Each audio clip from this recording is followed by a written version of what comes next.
오늘의 주요 뉴스입니다. 코로나19 신규 확진자가 사흘 연속 1,000명대를 기록한 가운데 서울과 경기, 부천에서 병상 배정을 기다리던 확진자 6명이 또 숨졌습니다. 방역당국은 3단계 격상 없이 유행을 억제하는 게 목표라고 밝혔습니다.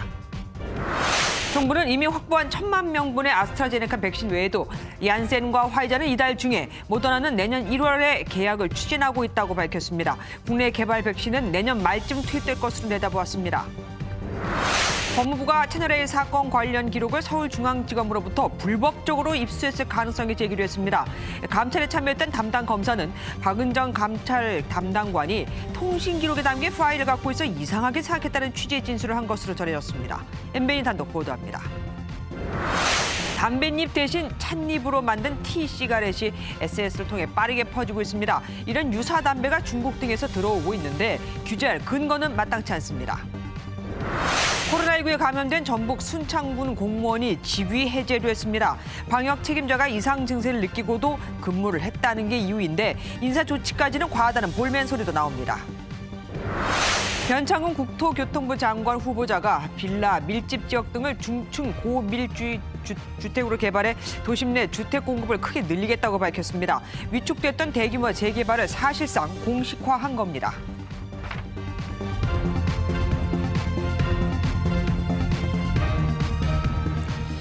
국내 코로나19 신규 확진자 수가 사흘 연속 1,000명을 넘고 병상을 배정받지 못해 병원 문턱도 못 가보고 숨지는 환자가 잇따르고 있습니다.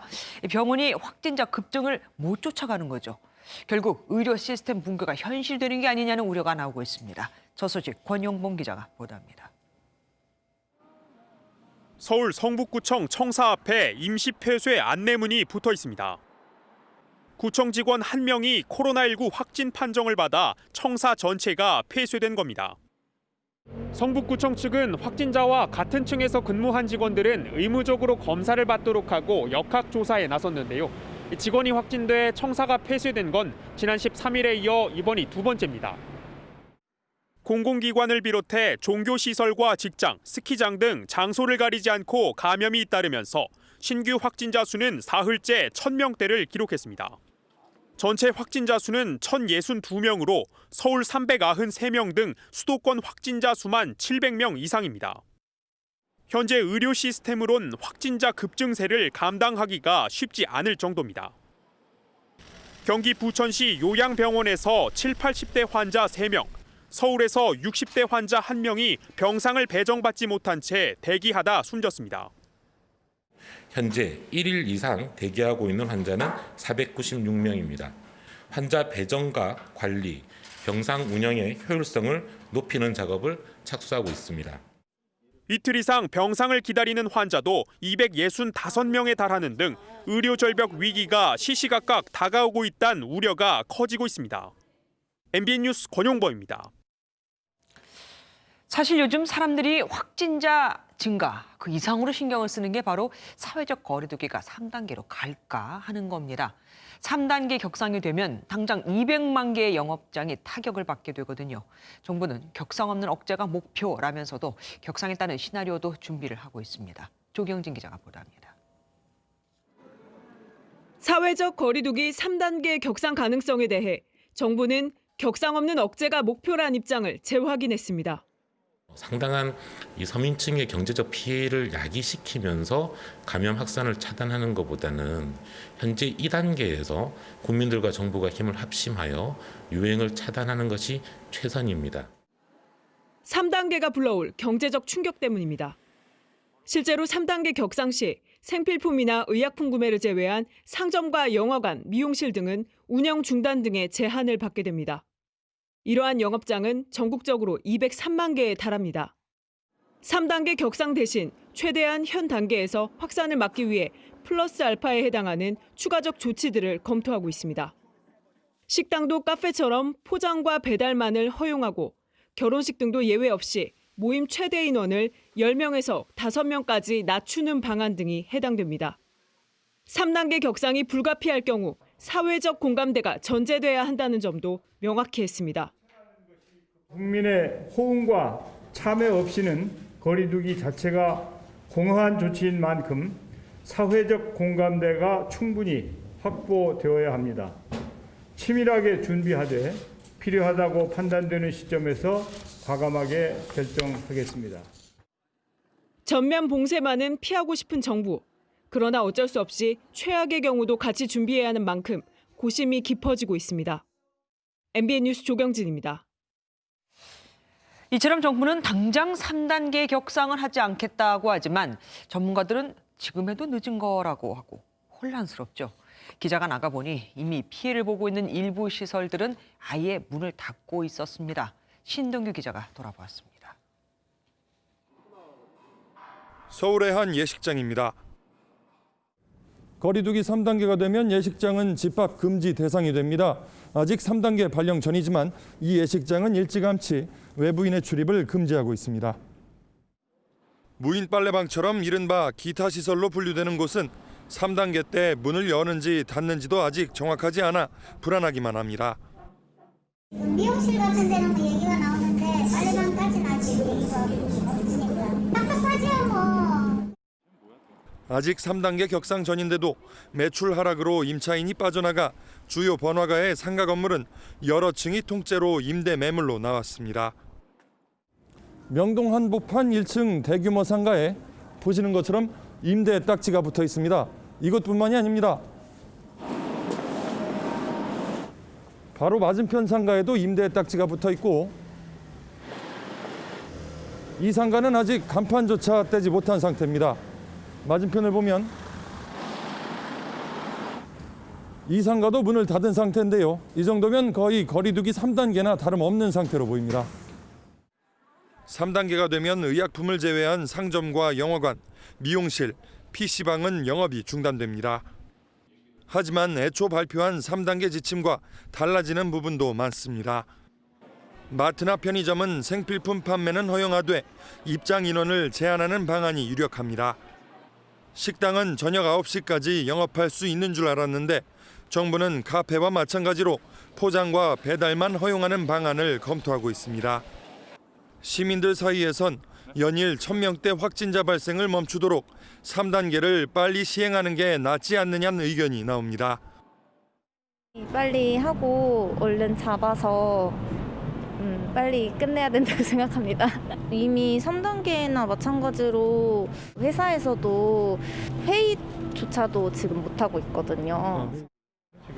저도 자영업자인데 3단계 올리는 게 되게 힘든 일인 줄 알면서도 올렸으면 조금 좋겠다는 생각이 드는 게 어차피 이렇게 되는 거 더 확실히 잡았으면 좋겠어요. MBN 뉴스 신동규입니다. 기업들은 심리적으로 그리고 실제로 이미 사회적 거리두기 3단계나 마찬가지입니다. 자존심이 센 백화점까지도 홈페이지를 통한 라이브 방송 판매로 눈을 돌렸고 통신업계는 이미 70% 이상이 재택근무 중입니다. 위기 극복을 위해 묘수를 짜내는 기업들, 박은채 기자가 취재했습니다. 크리스마스를 딱 일주일 앞둔 백화점들 풍경입니다. 크리스마스 분위기는 온데간데 없습니다. 사회적 거리두기 3단계 얘기가 돌면서 백화점 종사자들은 하루하루 뉴스에 온 신경을 곤두세우고 있습니다. 아마 다들 가요? 저희도 지금 순수하게 기다리는 중이에요. 이런 위기의식을 반영하듯 백화점이 온라인 실시간 판매를 하는 라이브 방송, 일명 라방의 방송 횟수도 대폭 늘었습니다. 네. 하나, 둘, 셋.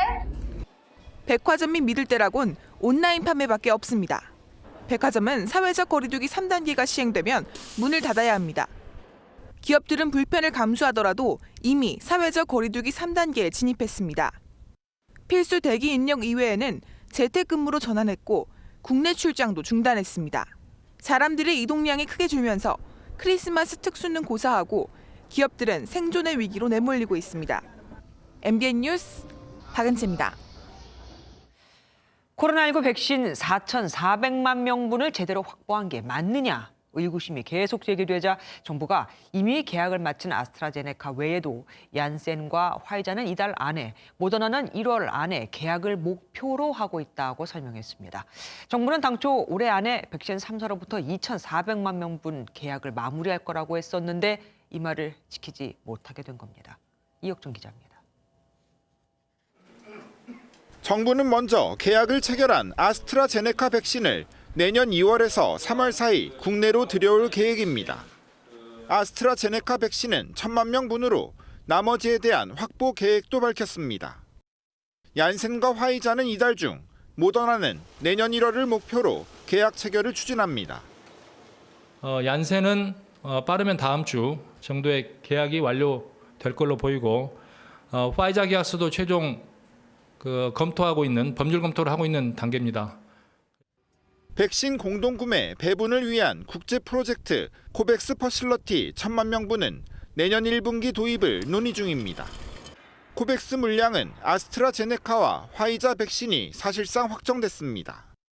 이와는 별도로 오늘 아침 정부 대표단은 노바백스와도 협상을 진행했다고 덧붙였습니다. 접종은 아스트라제네카 1,000만 명분이 들어오기 시작하는 1분기부터 시작합니다. 정부는 국내 개발 백신은 내년 말이나 내후년 초쯤 투입될 것으로 보고 있다고 설명했습니다. MBN 뉴스 이혁준입니다. 정부가 이렇게 밝혔지만 일각에서는 여전히 의심과 궁금증이 가시질 않고 있습니다. 이 정도면 충분한 건지, 우리가 가장 확실하게 계약한 아스트라제네카는 아직 승인조차 받지 못했는데 괜찮은 건지, 또 우리나라만 접종이 너무 늦어지는 건 아닌지 궁금증이 많습니다. 정태진 기자가 조금 더 풀어봐드리겠습니다. 정부의 발표에도 몇 가지 궁금증이 남습니다. 먼저 영국과 미국 등 외국이 많게는 전체 인구의 5배 물량을 확보했는데 우리는 백신 물량을 너무 적게 확보한 것 아닌가 하는 점입니다. 정부는 집단 면역 형성의 기준이 되는 인구의 60%, 그러니까 3천만 명보다 1,400만 명분 더 많은 4,400만 명분을 확보했다고 밝혔습니다. 방역당국의 발표를 보시죠. 그래서 4,400만 우리 인구보다 작더라도 접종을 통해서 집단 면역을 형성을 하고 코로나로부터 지킬 수 있는 그런 충분한 양이라고는 생각을 합니다. 우리가 확보한 백신은 성공 가능성이 크고 또 전 국민이 다 맞을 필요는 없기 때문에 부족하지 않다는 게 정부 입장인데 전문가들은 대체로 이런 견해에 동의하고 있습니다. 둘째, 구매 계약이 늦어지는 것은 아닌지에 대한 걱정입니다. 현재 정부가 확실히 계약을 완료한 물량은 아스트라제네카 1,000만 명분입니다. 이것도 아직 미국 식품의약국의 승인이 나지 않은 상황이죠. 화이자와 얀센, 모더나 물량은 애초 12월까지 최종 계약을 완료하겠다고 자신감을 보였는데 오늘은 추진하고 있다로 약간 뉘앙스가 달라졌습니다. 얀센은 빠르면 다음 주 정도에 계약이 완료될 걸로 보이고 화이자 계약서도 최종 검토하고 있는 법률 검토를 하고 있는 단계입니다. 계약서에 사인하는 것만 남았다고 설명했지만 불확실성이 남는 대목입니다.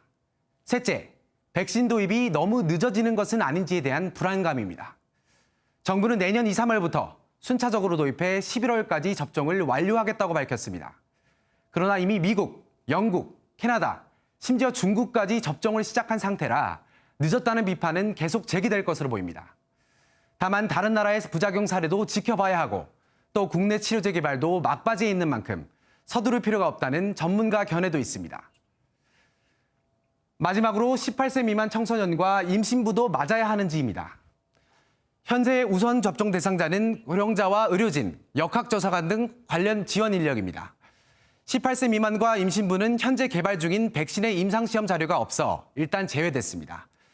순차적으로 확대한다고 정부가 밝혔기 때문에 상황을 좀 지켜봐야겠습니다. MBN 뉴스 정태진입니다. 미국이 접종을 시작한 화이자 백신에 이어 모더나가 개발한 코로나19 백신도 승인하기로 했습니다. 다음 주부터 모더나 백신 접종이 시작될 것으로 보이는데 화이자 백신보다 유통과 보관이 훨씬 더 수월합니다. 정설민 기자가 보도합니다. 미국 식품의약국 FDA가 세계 최초로 모더나 백신의 긴급 사용을 승인하기로 했습니다. 미국은 화이자와 모더나 백신 둘 다 승인한 유일한 나라가 됩니다. 앞서 FDA 자문위원회는 18세 이상은 위험보다 이득이 크다며 모더나 백신 접종을 권고했습니다. 찬성 20명, 반대 0명, 기권 1명의 압도적인 투표 결과였습니다. It looks to be roughly 95% effective at preventing disease, including 100% effective at severe disease, about 95%. 질병통제예방센터의 최종 결정이 내려지면 다음 주부터 일반인을 상대로 접종이 시작될 전망입니다. 보건당국은 모더나 백신 590만 회분을 전국에 배송할 준비를 하고 있습니다. 영하 70도 아래로 보관해야 하는 화이자 백신과 달리 모더나 백신은 영하 20도만 유지하면 돼 유통과 보관이 훨씬 쉽습니다. 한편 유럽연합은 오는 27일부터 화이자 백신 접종에 들어갑니다. Wir starten in Deutschland, so die Zulassung kommt, sich alles so entwickelt wie geplant. Über den 21. und 23. Dezember erst die EMA, dann die Kommission.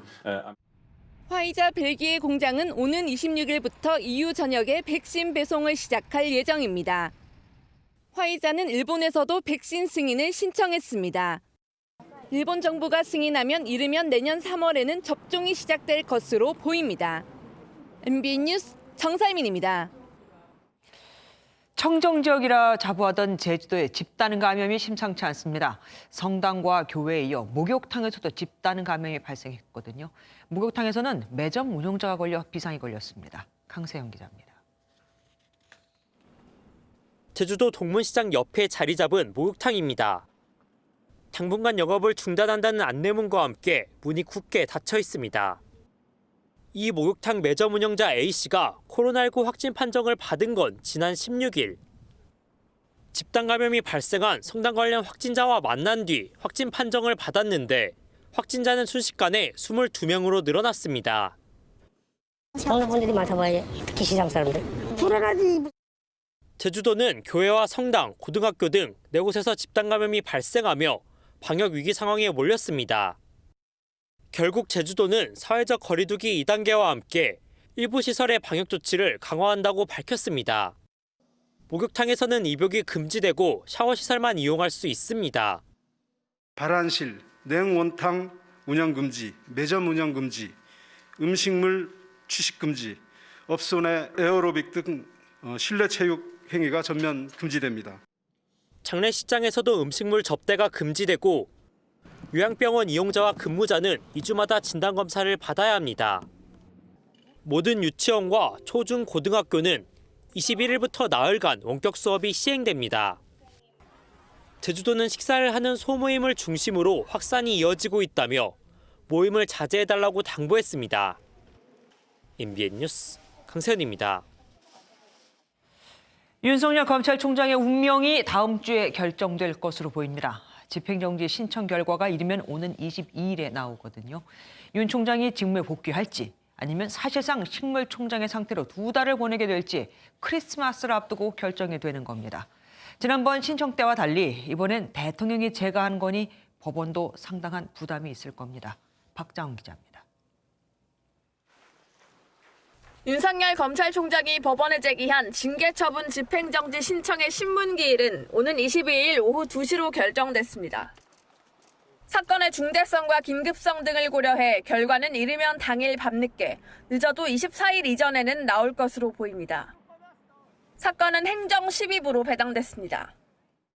담당 판사는 사법연수원 28기 홍순욱 부장판사로 춘천 수원지법, 서울 남부지법과 서울중앙지법 등을 거쳐 지난 2018년부터 서울행정법원에서 근무하고 있습니다. 지난 2013년 우수법관으로 뽑히기도 한 홍 판사는 지난 10월 보수단체가 서울시를 상대로 제기한 한글날 집회 금지명령 집행정지 신청을 기각한 바 있습니다. 지난 16일 새벽 윤 총장에 대한 법무부 검사징계위원회의 정직 2개월 처분이 결정됐고 이튿날 윤 총장 측은 징계 처분 취소를 구하는 행정소송과 함께 집행정지 신청을 냈습니다. 재판부가 윤 총장의 신청을 받아들이면 윤 총장은 곧바로 직무에 복귀할 수 있습니다. 만약 인용되지 않으면 정직 상태로 본안 소송 경과를 지켜봐야 하는데 윤 총장의 임기가 내년 7월까지인 만큼 그때까지 선고 결과가 나오지 않을 가능성이 큽니다. MBN 뉴스 박자은입니다. 윤석열 검찰총장 측은 집행정지 신청을 하면서 징계위원회의 징계 사유들을 조목조목 반박했습니다.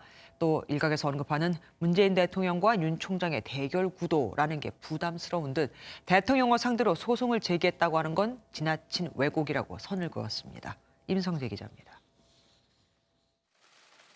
윤석열 검찰총장 측은 법원에 낸 소장에서 징계위에서 징계 사유로 판단한 의혹을 모두 반박했습니다. 먼저 판사 사찰 의혹에 대해선 증거 없이 독단적인 추측으로 징계했다고 일축했고, 정치적 중립성 위반 역시 추측과 의혹이 징계 사유가 될 수는 없다고 맞받아쳤습니다. 채널A 사건 감찰 수사 과정에 윤 총장의 방해가 있었다는 의혹에도 적극 해명했습니다. 윤 총장 측은 서울중앙지검에 감찰 이상의 수사를 하도록 지휘한 것이기 때문에 방해당할 감찰 자체가 없었다며 혐의 유무에 이견이 있을 때 합리적 의사결정을 하도록 만든 전문 수사자문단의 사건을 회부한 건 오히려 정당한 짓이라고 주장했습니다. 이런 가운데 윤 총장 지지자들은 오늘 대검찰청 정문 앞에서 윤 총장의 환갑을 축하하는 잔치를 열기도 했습니다. 윤 총장 측은 대통령을 상대로 소송을 제기했다고 표현하는 건 지나친 단순화이자 왜곡이라며 소송 대상자가 추미애 장관이란 점을 강조했습니다. MBN 뉴스 임성재입니다. 하루 연가를 마친 추미애 장관이 오늘 정상 출근했습니다. 추 장관이 내년 1월에 예정된 검찰 인사권을 행사할 가능성이 제기되고 있는데 법조계에서는 적절치 않다는 주장이 나옵니다. 사의를 표명한 장관이 왜 인사에 관여를 하냐 이거죠. 김지영 기자입니다. 문재인 대통령에게 윤석열 검찰총장의 징계 제청과 함께 사의 표명을 한 뒤 하루 연가를 냈던 추미애 법무부 장관이 오늘은 정상 출근했습니다. 1월 검찰 인사 때까지 장관직 계속 하시는데요? 검찰 안팎에선 추 장관이 윤 총장의 정직 기간 동안 조남관 대행 체제를 인정하지 않고 원포인트 인사를 시행할 가능성이 있다는 전망이 나오고 있습니다. 조남관 대검찰청 차장검사를 비롯해 한동훈 검사장 독직 폭행 혐의로 정진웅 광주지검 차장검사를 재판에 넘긴 조상철 서울고검장과 월성원전 경제성 축소 의혹 사건을 지휘하는 이두봉 대전지검장 등이 원포인트 교체 대상으로 거론됩니다. 법무부는 어제 검찰 인사위원회를 열고 내년 2월 1일 일반검사 인사 발령 계획을 공지하는 등 인사 시즌은 이미 시작됐습니다. 통상 검사장급 이상 고위 간부를 시작으로 차부장, 중간 간부, 평검사 인사가 차례로 진행되는 전례에 비춰 이르면 1월 초부터 순차적으로 인사가 단행될 것이란 전망입니다. 인사청문회 일정 등을 고려하면 추 장관이 이번 인사를 주도할 가능성이 있습니다. 하지만 법조계에선 사의를 표명한 장관이 인사권을 행사하는 건 적절하지 않다는 목소리가 나옵니다. MBN 뉴스 김지영입니다. 윤석열 징계위원회 증인으로 나온 이정화 검사가 법무부의 징계 증거 수집 과정에 이상한 점이 있었다는 의견을 밝혔습니다. 공문을 보내 복사해야 할 이 수사 기록을 추미애 법무장관의 최측근인 박은정 감찰 담당관은 아예 엑셀 파일로 갖고 있었다는 겁니다. 본인은 안 준다는 자료를 힘들게 갖고 왔는데 박은정 담당관은 이거를 이미 보고 있었다 이거죠. 이혁근 기자가 단독 보도합니다. 법무부 감찰 담당관실에 파견왔던 이정화 검사는 지난 11월 초 서울중앙지검에서 채널A 사건 수사 기록을 복사해 갔습니다. 상관인 박은정 감찰 담당관이 중앙지검과 다 협의해 놓았다며 감찰 목적으로 자료를 가져오라 지시한 겁니다. 가져온 자료는 주로 사건 관계자들의 통화 내역과 그 내역에 대한 분석 보고서였는데 분량은 종이로 수백 페이지에 달했습니다. 법조계 안팎을 취재한 결과 이 검사가 자료를 보기 시작할 무렵 박 담당관은 이 검사에게 한동훈 검사장의 통신 기록이 담긴 엑셀 파일을 보낸 것으로 전해졌습니다. 이 검사는 윤석열 징계위원회에 낸 의견서에 박 담당관이 서류 복사본도 아닌 엑셀 파일을 갖고 있는 것이 이상했다는 취지의 내용을 담은 것으로 알려졌습니다. 일각에선 박 담당관이 중앙지검에서 자료를 가져오기 전 파일을 입수했을 가능성도 제기합니다. 검찰 관계자는 사전에 위법하게 파일로 증거를 수집하고 나중에 징계 기록에 넣기 위해 자료를 다시 복사해 갔을 수 있다고 말했습니다. 박 담당관은 한 검사장의 통신 기록을 파일 형태로 입수했는지 여부를 묻는 MBN 취재진의 문자 메시지에 답하지 않았습니다. MBN 뉴스 이혁근입니다. 윤석열 검찰총장의 행정소송을 놓고 여야가 정반대의 목소리를 내고 있습니다. 더불어민주당은 오늘도 윤 총장의 자진 사퇴를 강하게 압박했고 국민의힘은 민주국가에서 대통령 처분이 잘못됐다고 법원에 시정해달라고 하는 게 어떻게 싸우자는 거냐, 대통령이 왕조시대의 왕이냐고 비판했습니다. 신재호 기자입니다. 더불어민주당 지도부는 윤석열 검찰총장이 정직 2개월 처분에 불복해 행정소송을 제기한 건 대통령에 대한 저항으로 물러나야 한다고 거듭 압박했습니다. 대통령과 끝까지 가보겠다는 것도 불사하겠다는 태도는 용기가 아니라 객기입니다. 인간적으로 몹쓸 일입니다. 민주당 최대 계파로 분류되는 민평년 소속 국회의원 43명도 윤 총장 자진 사퇴를 공개적으로 요구하는 기자회견을 열었습니다. 징계 불복을 대통령에 대한 항명으로 규정하며 지도부와 보조를 맞춘 겁니다. 반면 공수처 개정안 등을 막지 못한 책임을 지고 사의 표명을 했다가 만장일치로 재신임된 주호영 국민의힘 원내대표. 더불어민주당 의원들이 윤 총장을 비판하며 썼던 표현인 찌질, 뻔뻔이란 거친 표현을 그대로 활용해 역공에 나섰습니다. 찌질하다, 뻔뻔하다, 자멸할 것이다 이런 말을 하고 있습니다. 민주당의 이런 작태야말로 정말 찌질하고 뻔뻔하고 자멸을 자초하는. 야당 의원들도 SNS를 통해 윤 총장의 징계 굴복은 법치주의를 포기하는 일이라며 정부 여당을 향해 날선 공세를 이어갔습니다. MBN 뉴스 신재우입니다. 윤석열 검찰총장의 취소 소송은 사실상 문재인 대통령에 대한 항명으로 받아들여지고 있죠. 문 대통령이 한때 국민의 희망을 받는 우리 윤 총장이라며 추켜 세우기도 했었지만 결국 이렇게 파국을 맞게 된 겁니다. 황재원 기자가 그간의 발언을 정리해봤습니다. 지난해 7월 문재인 대통령은 윤석열 당시 서울중앙지검장을 기수 파괴를 해가며 검찰총장으로 파격 임명했습니다. 우리 이제 윤 총장님은 사람에 충성하지 않는 그런 자세로 아주 엄정하게 이렇게 처리해서 국민들의 신망을 이렇게 이제 받으셨는데, 하지만 임명 직후 윤 총장이 조국 전 법무부 장관에 대한 수사를 강도 높게 하자 문 대통령의 발언 분위기는 달라졌습니다. 조국 법무부 장관과 윤석열 검찰총장의 환상적인 조합에 의한 검찰 개혁을 희망했습니다. 꿈 같은 희망이 되고 말았습니다. 이후 문 대통령은 윤 총장을 견제할 카드로 추미애 법무부 장관을 임명했고 추 장관을 통해 사실상 윤 총장을 불신임한다는 뜻도 내비쳤습니다. 그런데 윤 총장은 대통령의 신임은 여전하다고 공개적으로 밝히며 사퇴를 거부했습니다. 적절한 메신저를 통해 가지고 흔들리지 말고 임기를 지키면서 소임을 다하라고 말씀을 전해 주셨습니다. 일단 윤 총장에 대한 정직 2개월 징계 제가 이후 문 대통령에 대한 지지율은 소폭 오르며 40%대를 회복했습니다.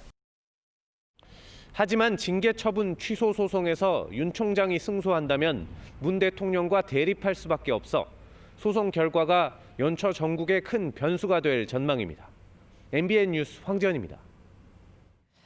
공수처장 후보 추천위원회가 5번째 회의를 열었지만 이번에도 후보 추천은 무산됐습니다. 야당목 추천위원 충원을 기다려보겠다는 건데 공수처 출범은 더 늦어질 전망입니다. 조창훈 기자입니다. 야당의 거부권을 없앤 공수처법 개정 뒤 처음으로 한자리에 모인 공수처장 후보 추천위원회. 최종 후보 선정을 강행할 거란 예측과 달리 2시간 만에 회의를 마무리했습니다. 28일 날 오후 2시에 다시 회의를 개최하기로 했습니다. 쟁점은 임정혁 변호사의 사퇴로 빈자리가 된 야당목 추천위원회 충원 여부였습니다. 공처장 추천위는 7명으로 구성한다라고 돼 있기 때문에 7명 구성이 전제다. 공석을 채우는 게 우선이라는 야당 측 주장은 투표를 거쳐 부결됐지만 추천위는 결국 열흘간의 말미를 갖는 데 합의했습니다. 야당의 후임위원 추천을 요청한 박병석 국회의장을 존중하자는 추미애 장관의 제안을 다른 추천위원들이 받아들인 겁니다. 석동현 한명관 후보자가 사퇴한 점 등을 감안해 오는 23일까지 공수처장 후보자 추가 추천도 허용하기로 했습니다. 추천위는 야당목 추천위원 충원 여부와 관계없이 다음 회의에서 최종 후보자 2명을 의결할 방침입니다. MBN 뉴스 조창훈입니다. 프라이팬에 손가락을 지지는 등 경남 창녕에서 10살 아이를 잔혹하게 학대했던 계부와 친모에게 각각 징역 6년과 3년 실형이 선고됐습니다. 이들 부부는 재판이 진행되는 와중에도 인터넷 등에 자신들의 실명을 올린 누리꾼들을 상대로 손해배상을 청구했습니다. 강진우 기자가 보도합니다. 자신의 10살 딸을 잔혹하게 학대해 재판을 받는 친모가 법정에 들었습니다. 따님에게 한 말씀 해주시오. 손가락에 하상을 입히고 온몸을 멍들이는 등 친딸 학대 혐의를 받는 친모는 이미 구속된 계부와 나란히 심판대에 올랐습니다. 법원은 계부에게 징역 6년을 선고했습니다.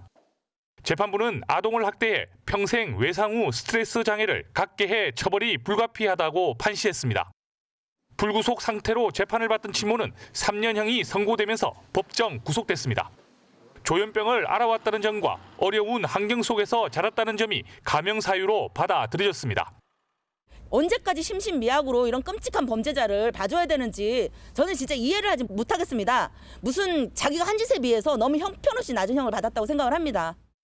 이들 부부가 인터넷에 자신들의 사진과 이름을 올린 누리꾼 20여 명을 명예훼손으로 고소했다는 사실이 뒤늦게 알려져 공분을 샀습니다. 300만 원을 얘기를 하더라고요. 그래갖고 너무 비싸다고 얘기했더니 200만 원에 합의 볼 수 있을 거라고 이렇게 얘기를 했대요. 그래갖고 피해자인 친딸은 위탁 가정으로 보내졌고 나머지 동생 3명은 아동보호 전문기관에 입소했습니다. MBN 뉴스 강진우입니다.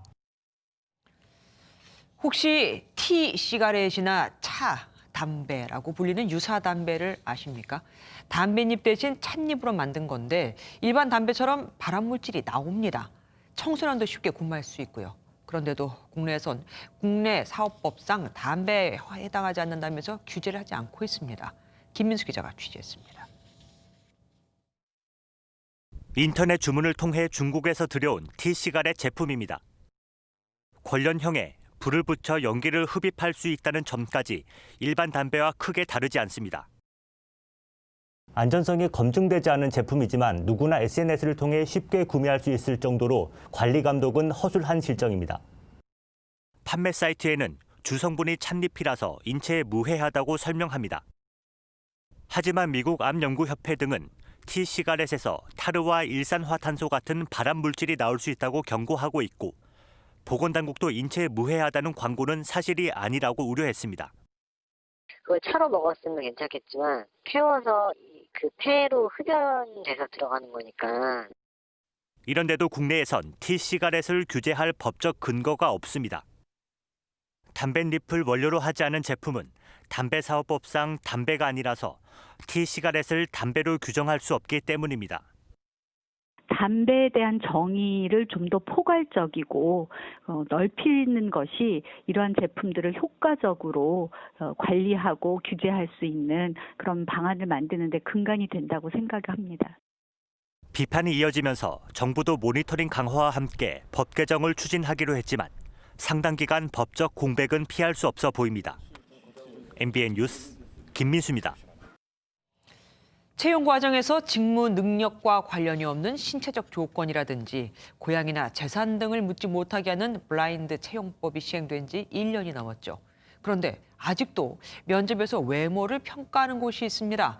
그것도 공기업이, 그것도 간호사를 뽑으면서 말이죠. 강세훈 기자입니다. 전라북도 산하 공기업인 전북개발공사입니다. 최근 경력과 신입사원으로 8명을 선발했습니다. 그런데 당시 면접에서 직무 수행과 전혀 관련 없는 지원자들의 외모를 평가한 사실이 뒤늦게 드러났습니다. 저희가 실수를 했죠. 예전 거를 그대로 그냥 따온 실수를 한 부분은 그래서 용모 분야는 성실성 이런 걸로 지금 다 변경을 다 시켰습니다. 전북 군산과 경남 마산의료원도 간호사 등을 선발하는 과정에서 외모를 따졌습니다. 심지어 객관성이 떨어지는 정신자세도 평가했습니다. 군산의료원은 두 항목에 배정된 점수가 무려 40점이나 돼 당락에 영향을 미칠 수 있습니다. 종교적 신념이라든지 어떤 그 정신적 태도를 이렇게 판단할 수 있다는 게 좀 말이 안 되는 것 같고, 특히나 외모는 더더욱. 창업 기업을 돕는 경남의 이 공기업도 그동안 직원을 채용하면서 외모와 정신 자세를 평가 항목에 포함시켰습니다. 수정을 했었거든요. 수정한 지 꽤 됐고요. 얼마 안 되는 것 같은데 올해잖아요, 이게. 네네. 모두 채용 절차 공정화에 관한 법률 위반입니다. 직무 수행에 필요하지 않은 구직자의 용모 등에 관한 개인정보를 수집하는 것과 채용 기준으로 삼는 것을 금지하고 있습니다. 구직자에게 공정한 기회를 보장하는 블라인드 채용법을 공기업마저 외면하고 있습니다. MBN 뉴스 강세훈입니다. 만약 길을 가는데 갑자기 길이 사라져 버리거나 길이 아닌데도 길이라고 표시가 돼 있다면 어떨까요? 시각장애인들의 보행을 돕는 점자 블록이 그렇습니다. 있다가 없다가 심지어 잘못돼 있기도 하거든요. 요즘은 여기저기 아무렇게나 놓아둔 전동 킥보드도 이들에겐 장애물이 됩니다. 정태웅 기자가 취재했습니다. 시각장애인 김모 씨는 혼자서는 밖을 나서지 못합니다. 거리의 점자 블록에 의지하는 것이 두렵기 때문입니다. 그 점자 유도 블록이 원래 설치되어 있어야 되는데 그렇지 않은 경우가 있어가지고 끊겨 있다거나 갑작스럽게 잘리거나 그러면 길을 잃게 되거나. 특히 가장 위험한 횡단보도 앞은 문제가 더 심합니다. 이렇게 횡단보도 쪽 점자 블록이 안 되어 있으면은 빠지거나 지팡이 보행을 하다 보면은 그 볼라드 위로 부딪히거나 해서 다리가 멍이 든다거나. 최근 실시한 조사에 따르면 횡단보도 앞 점자 블록의 적정 설치율은 약 16%에 불과했는데 일부는 설치조차 돼 있지 않았습니다. 시설 유지 관리가 제대로 안 돼 있거나 설치 위치 등에 문제가 있었다는 뜻입니다. 서울의 한 식당가도 살펴봤습니다. 여러 자재들의 점자 블록이 가려진 경우가 곳곳에서 발견됩니다. 통행량이 많은 신호등 앞인데 음향 신호기가 없는 곳도 있습니다. 전동 킥보드 등 다양해진 이동수단도 시각장애인이 안심하고 걷기엔 어려워진 환경입니다. 그 교통 행정기관에서 강제를 시켜도 교통사업자 이런 곳에까지 행정력을 미치지 못하는, 그러니까 실제 막상 이행 강제가 이루어지는 경우는 많지가 않습니다. 자꾸 새로운 어떤 시설들, 교통 어떤 수단들이 생겨나면서 제도적인 부분이 더 개선이 될 필요가 있다고 생각합니다. 시각장애인을 위한 거리의 눈, 더 늘리고 보호해야 한다는 지적입니다. MBN 뉴스 정태웅입니다.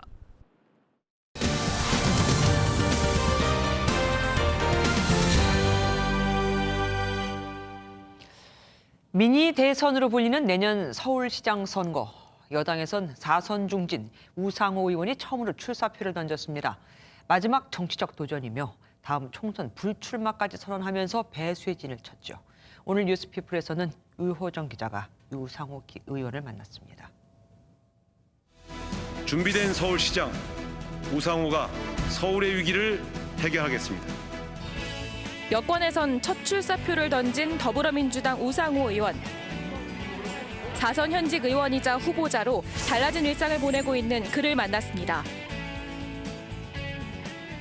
첫 공식 출마 선언을 해서인지 관심이 많은 것 같은데요. 네네. 인터뷰 일정도 많으신 것 같아요. 네, 지금까지도 한 15군데 했습니다. 네. 저희가 더 빨리 찾아뵀어요. 아닙니다. 네, 의정 활동이랑 이렇게 선거 운동까지 병행을 하려면 힘드신 점도 있을 것 같은데요. 그래서 정기국회 일정이 마무리되는 시점을 보고 그걸 지나고 나서 제가 이제 출마 선언을 했어요. 일단은 주요 법안에 대한 처리는 끝났기 때문에 저는 이제 서울시장 경선 준비에 더 집중하고 있습니다. 사실 애초 계획보단 늦은 출마 선언이었습니다. 이른바 추윤 갈등, 필리버스터 전국 등 여의치 않았던 국회 상황 때문인데요. 지금 사실은 서울 시내에 피해가 큰 곳 몇 군데를 조용히 혼자 가서 이렇게 살짝 보고 또 어떤 상황인지 파악도 하고 이제 그러려고 했어요, 계획을. 근데 이제 그래서 그런 목적으로 좀 남대문 시장을 한번 들러보는데. 저희도 좀 최대한 조심하면서 다음 일정을 네. 조금만 지켜보도록 남대문 하겠습니다. 상가의 제일 조용한 곳으로 한번 가봅시다. 네, 알겠습니다. 최근 코로나19 확진자까지 나오면서 직격탄을 맞았던 남대문 시장. 우상호 의원입니다. 네, 이렇게 인사드리겠습니다. 네, 아유, 여러 가지로 힘드시죠? 안 좋다는 말밖에는 그렇지. 할 게 없어.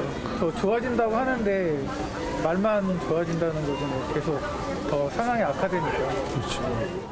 정치하는 놈들이 정신 차려고 열심히 해결책을 찾아보겠습니다. 네, 네. 서울시장이 되면 원한다면 서울 시민 모두에게 무료로 백신을 공급하겠다라는 이제 계획을 밝히셨잖아요. 네, 근데 이게 현실적으로 좀 가능할까요? 가능합니다.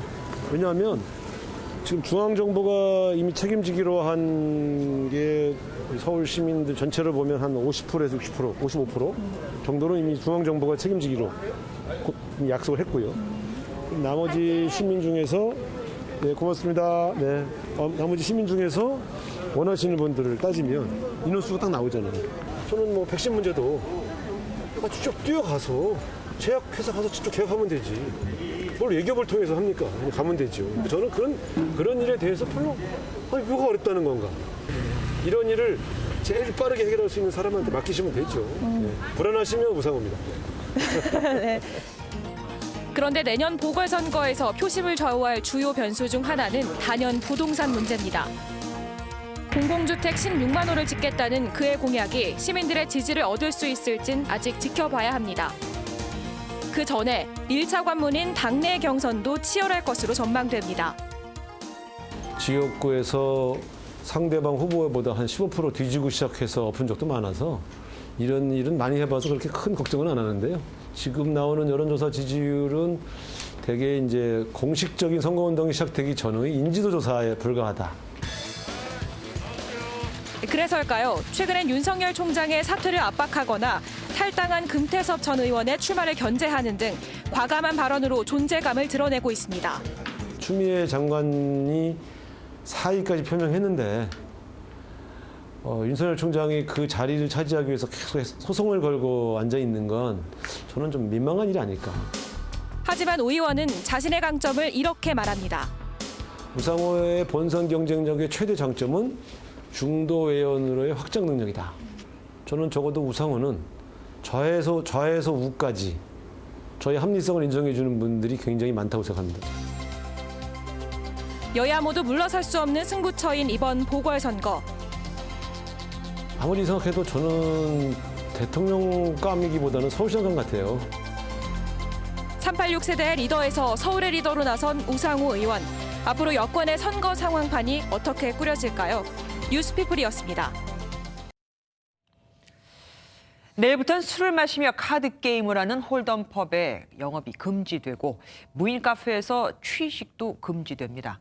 반면 패스트푸드점은 점점 더 북적이고 있죠. 정부의 일관성 없는 규제가 낳은 결과라는 불만이 많습니다. 이상은 기자가 취재했습니다. 서울 시내 한 패스트푸드점입니다. 주문하려는 사람이 줄을 섰습니다. 빈자리 없이 꽉 찼고 착석 금지 구역조차 손님이 앉았습니다. 대부분 마스크를 벗은 채 카페처럼 커피를 마십니다.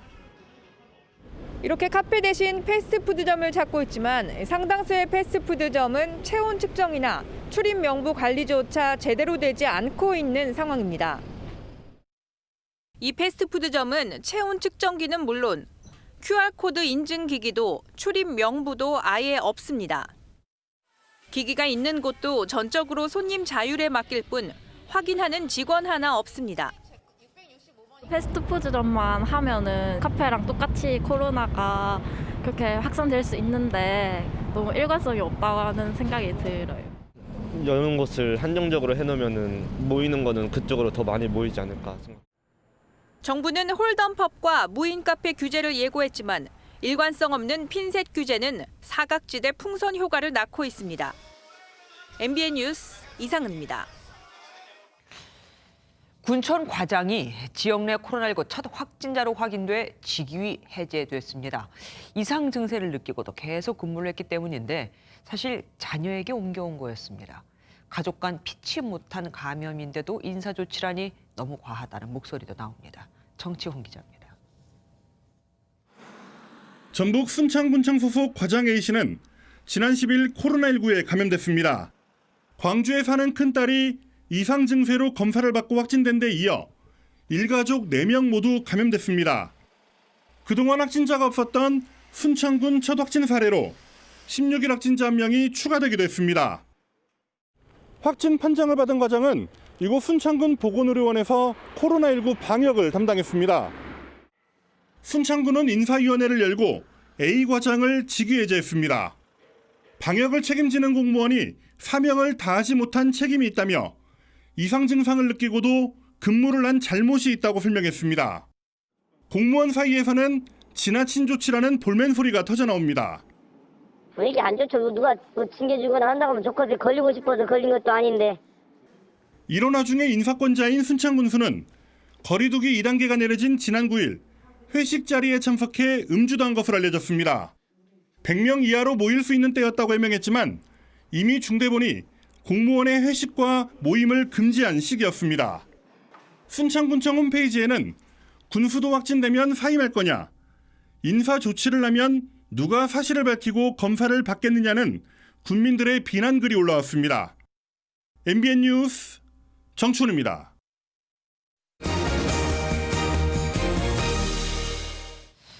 다음 주 인사청문회를 앞둔 변창흠 국토부 장관 후보자가 장관이 되면 추진할 주택 정책의 구상을 공개했습니다. 핵심은 노후 빌라촌 등을 중층 고밀 지역으로 주택으로 개발을 하겠다는 건데 필요하면 규제도 과감히 풀겠다고 밝혔습니다. 김경기 기자입니다. 서울의 새 아파트 입주 물량은 올해 5만 가구에서 내년 2만 5천 가구로 내후년에는 1만 7천 가구까지 뚝 떨어집니다. 온라인으로 진행된 기자단 간담회에서 변창흠 국토교통부 장관 후보자는 위축된 도심 공급을 충분히 늘리겠다고 자신했습니다. 변 후보자는 먼저 111제곱킬로미터 3,300만 평에 달하는 서울 시내 다가구 빌라 밀집 지역을 중층 고밀주택으로 개발하겠다고 밝혔습니다. 정부 규제로 위축됐던 도심의 대규모 재개발을 사실상 공식화한 겁니다. 필요하면 규제도 적극적으로 풀고 역세권 지역은 뉴욕의 맨해튼처럼 고밀도로 개발하겠다는 의지도 재확인했습니다. 민관이 공동개발하고 협력개발을 한다면 집단적 정비를 통해서 아파트나 아파트 수준의 중층 고밀단지를 충분한 물량을 공급할 수 있습니다. 이런 가운데 국회에서는 변 후보자의 서울주택도시공사 사장 재직 시절 정제되지 못한 과거 발언을 놓고 논란이 일고 있습니다. 공공임대주택과 관련해 못 사는 사람들이 밥을 집에서 해먹지 미쳤다고 사 먹느냐라고 했던 것과 구의역 김군 사고 때 조금 신경 썼으면 아무 일도 없었을 것이라고 말한 사실이 뒤늦게 알려진 겁니다. 총체적인 시스템 부실이 초래한 인재 참사를 두고 업체 직원이 실수로 사망한 것으로 김군 그 희생자를 모욕하는 발언을. 변 후보자 측은 마음의 상처를 입은 분들께 진심으로 사과한다며 앞으로는 더 깊게 성찰하고 무겁게 행동하겠다고 밝혔습니다. MBN 뉴스 김경입니다.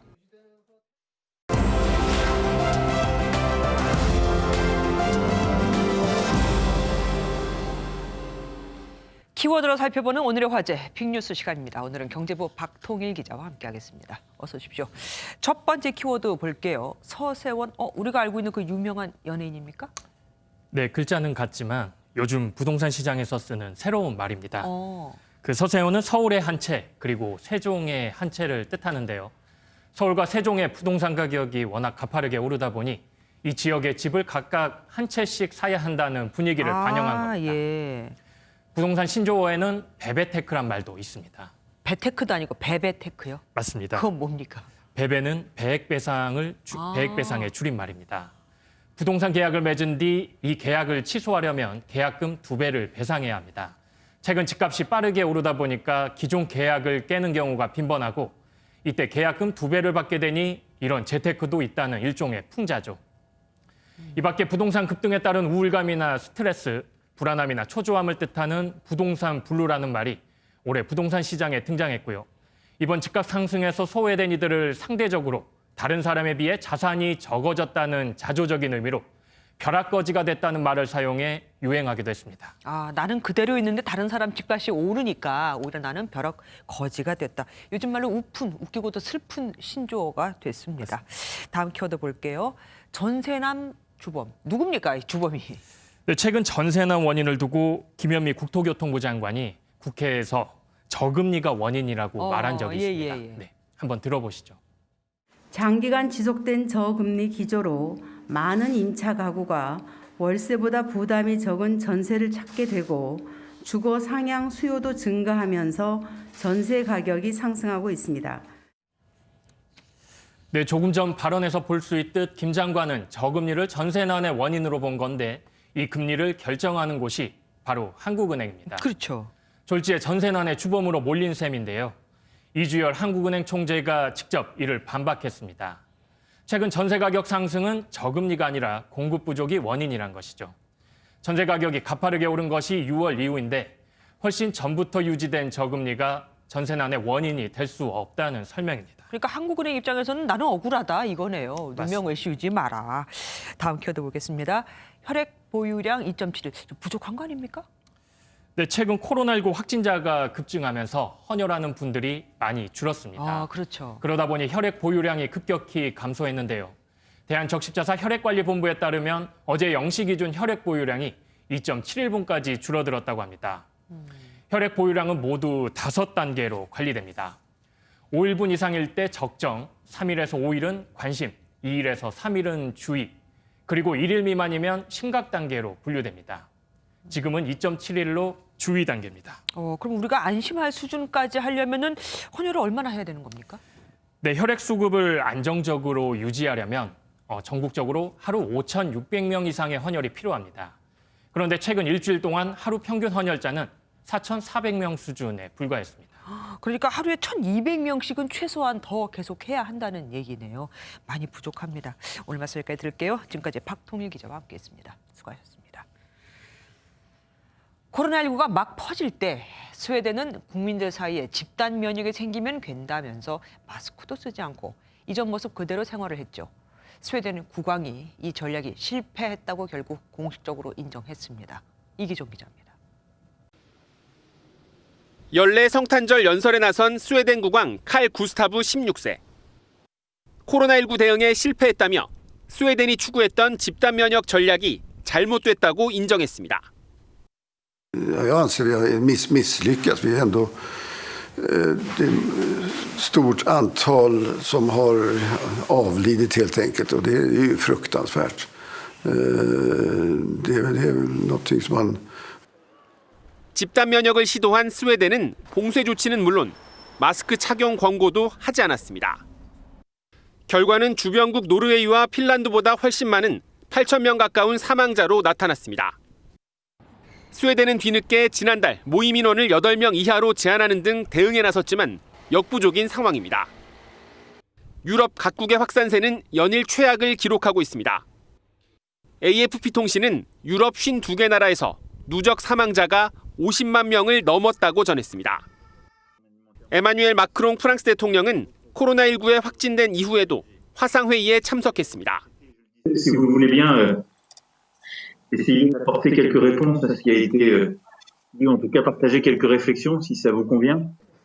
지난 10일부터 마크롱 대통령이 만난 유럽의 정상급 인사는 메르켈 독일 총리 등 25명입니다. 관련 확진자는 아직 나오지 않았지만 유럽 전역이 비상이 걸렸습니다. 로이터 통신은 마크롱 대통령이 확진 전 앙헬 구리아 OECD 사무총장과 악수하고 포옹했다며 스스로 강조한 방역 수칙을 어겼다고 지적했습니다. MBN 뉴스 이기종입니다. 방송통신위원회가 오늘 전체 회의를 열고 KBS ETV와 SBS의 3년 조건부 재허가를 의결했습니다. 앞서 진행된 방통위의 재승인 심사에서 KBS ETV는 647.13을, SBS는 641.55를 받아 기준 점수인 650을 넘지 못했습니다. 한편 EBS와 KBS 1TV, MBC는 재허가 유효기간 4년을 부여받았습니다. MBN 정치부 외교안보팀이 연속 기획으로 보도한 트라우마에 우는 탈북민이 한국방송기자클럽 BJC 올해 방송기자 대상 인권보도상을 받았습니다. 방송기자클럽은 한국방송회관에서 시상식을 열고 MBN 정광재, 이수아, 배준우 기자에게 상을 수여했습니다. 프로농구는 야구에 비해 몸싸움이 격렬해 고졸 출신이 선뜻 진출할 수 없는 스포츠인데요. 1호 고졸 선수로 활약하고 있는 송교창의 상승세가 요즘 무섭습니다. 전남주 기자가 만났습니다. KCC의 주전 포워드 키 2m의 송교창은 큰 키에도 스피드와 탄력, 부드러운 슈팅력을 갖춘 KBL의 대표 선수로 꼽힙니다. 송교창은 2라운드 9경기 평균 36분을 뛰며 18.2점, 7리바운드를 기록해 팀을 선두로 이끈 공로로 라운드 MVP에 올랐습니다. 근데 진짜 예상을 못하고 있다가 갑자기 딱 들으니까 기분이 좋더라고요. 프로 6년차 송교창은 프로농구 진출 1호 고교생 선수로 유명하지만 생존과 성장의 바탕엔 남모를 피나는 노력이 숨어 있었습니다. 나 송교창은 타고난 천재다, 노력형 천재다. 저는 일단 천재가 아닌 것 같고요. 모든 선수들이 이제 안 보이는 데서 서로 노력을 하고 있고 저만 딱히 열심히 하거나 그런 것 같지 않습니다. 송교창의 아킬레스건은 부실한 자유투 성공률. 40%에 근접해 수준급인 석점 성공률에 비해 방해를 받지 않고 쏘는 자유투는 42.6% 성공률로 별 차이가 없습니다. 송교창이 연습 때 던지는 자유투 성공률은 어떨까? 던지면 던지는 대로 공은 림을 통과했고 심지어 오른손으로 던지다 왼손으로 바꿔 던져도 80%의 성공률을 보여 실전에서도 개선된 모습을 기대케 했습니다. 이제 경기 때 안 들어가는 거는 분명 스트레스를 받을 수 있지만 발전할 수 있을 거라고 생각을 하고요. 송교창의 올 시즌 목표는 딱 하나입니다. 개인적인 목표로나 팀적인 목표로나 일단은 무조건 우승이고요. 우승 외에는 아무 욕심이 없어서. MBN 뉴스 전남주입니다. 오늘 오후부터 북쪽에서 찬 공기가 다시 유입되고 있습니다. 현재 경기 북부와 강원 영서, 충북 북부와 경북 북부 내륙에는 한파 경보가, 그밖에 중부 내륙과 전북 동부, 경북 내륙 일부 지역에도 한파 주의보가 내려졌는데요. 내일 아침 서울은 영하 10도, 대관령은 영하 18도까지 떨어지겠습니다. 칼바람 때문에 체감 온도는 이보다 더 낮겠습니다. 서울의 내일 아침 체감 추위는 영하 15도, 대관령과 봉화 등지는 영하 20도 아래로 내려가겠습니다. 내일은 맑은 하늘이 예상되지만 내일 밤부터 모레 아침 사이 전북 서해안과 제주 산지를 따라서는 눈이 내리면서 조금 쌓이는 곳이 있겠습니다. 그 밖의 지역들도 이미 눈이 내려 쌓여 있어서 길이 미끄러운 곳이 많아 주말 동안은 주의가 필요하겠습니다. 내일 아침 중부지방 추위가 절정에 이르겠습니다. 한낮에도 서울은 영하 2도, 춘천은 영하 1도에 머물겠는데요. 남부지방 아침 기온 대구 영하 5도, 부산은 영하 3도까지 떨어지겠고 체감온도는 영하 10도를 밑돌겠습니다. 동해안 지역은 건조 경보가 여전히 내려진 가운데 대기가 무척 건조합니다. 성탄절 이브에는 서쪽 지방 곳곳에 눈이나 비가 내릴 전망입니다. 날씨였습니다.